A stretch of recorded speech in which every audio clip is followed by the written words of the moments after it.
Welcome to Modern Teaching 101. Here's your host, a teacher, retired journalist, and father, Mr. Ware. Okay, Gators. Finals at the University of Florida, UF, for spring of 2026 are scheduled for late April, with classes ending on April 22nd, and the exams will be running through the end of that week. So today, on Modern Teaching 101, this Sunday's off-the-cuff edition, let's talk about finals. Now, we're not talking about some Pinterest version, not the, well, I'll just review the packet and pray version. I mean the real version, the stress that comes with it, the shutdowns, the stomach aches, the I've studied for like maybe 10 minutes version. Because here's what we don't talk about enough. When students feel emotionally overwhelmed, it suddenly turns physical. You've got headaches, stomach aches, sudden exhaustion, those I don't feel good moments. Sometimes that's not illness. It's anxiety with nowhere to go.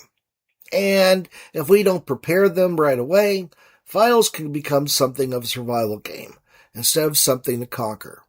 So how do we actually prepare our students? Well, first, I usually shift the mindset. I tell them that finals are earned. You cannot wing through them. Now, you've heard it and I've heard it. Somebody will say, oh, I'll just look over it. Or, oh, I'm good. Or, yeah, I think I can remember this. That's fluttering through it. Finals aren't about cramming. They're about retrieval. And retrieval takes repetition over time. I usually tell my students this directly. I say, studying isn't rereading. Studying is proving to your brain that you can pull the information right back out. Now, that changes everything. The second thing is I teach them an evening study structure. Because, let's face it, students really don't know how. Most students don't fail because they're incapable. They fail because, well, no one's ever taught them how to structure time. So here's a simple evening schedule that I usually teach and model in class. Now, after school, between 4 to 4:30, I tell them to take a break, eat, decompress, no screens if possible. Between 4:30 to 5, review session number 1. That would be the hardest subject first. Now, between 5 to 5:10, have a movement break. Walk around, stretch. This is where you get yourself some water. Rehydrate. Between 5:10 to 5:40, review session 2. Now, after dinner, for about 20-30 minutes, have an active recall practice. And before bed, for about 5 minutes, do a quick flash review. Short bursts, it's focused, it's intentional. Not 3 hours staring at a book. And also, I tell them sleep is not optional. Memory actually consolidates during sleep. If they stay up until like 1 a.m., they're just sabotaging the very thing they've been trying to improve. Number 3, notes that actually work. If their notes look like a textbook copied by hand, now we have a problem. So I usually teach them this instead. I say, get a paper, divide it into 2 columns. The left side will be questions. The right side will be answers.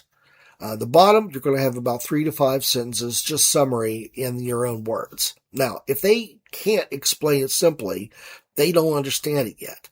And here's something powerful. Have them create the test. If they can write 5 meaningful questions per topic, they're processing at a higher level. Number 4, study cards that build meaning, not memorization. Flashcards really get a bad reputation because they're not used wrong. On the front, you have a question. On the back, an answer, plus an example. Even better, add color coding. Yellow could be vocabulary, blue could be your concepts, pink, examples, green, have those as formulas or processes. Now it's visual. Now it's interactive. Turn it into a game. Have a 10-card speed round. Shuffle and teach it to a sibling. Record yourself explaining 5 cards. When students teach, they retain. Number 5, address the emotional side head on. Before finals week, say this out loud. You might feel pressure in your chest. You might get tired. That doesn't mean you can't do this. You can do it.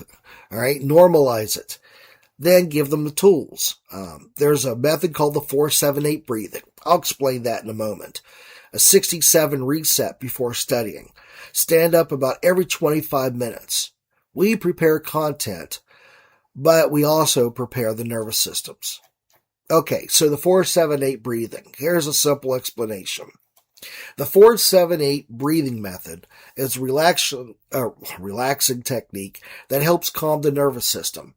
It reduces stress and it slows down the physical anxiety responses like rapid heart rate or tight breathing.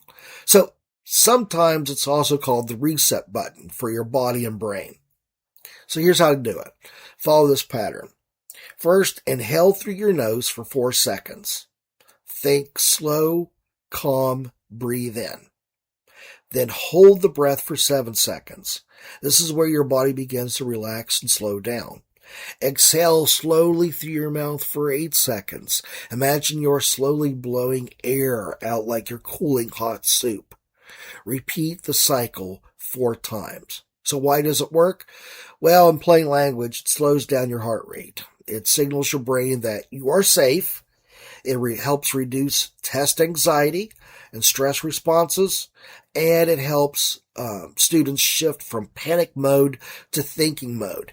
This works in class. I have used this in class.